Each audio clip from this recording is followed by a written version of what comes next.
Hindi ka makakalabas, punyeta ka.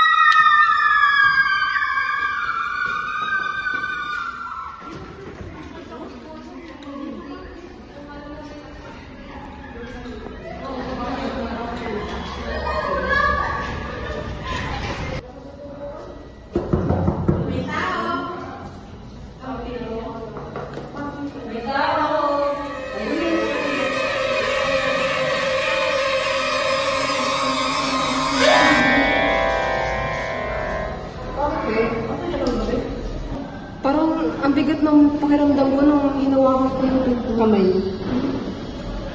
As in, kasi nakita ko yung mismo nangyari, parang nag-doon. Ano yun? Parang nakita mo doon. Nung pagkahawak ko ng pinto, parang may nakita ako. Dahan-dahan ka lang. Ano?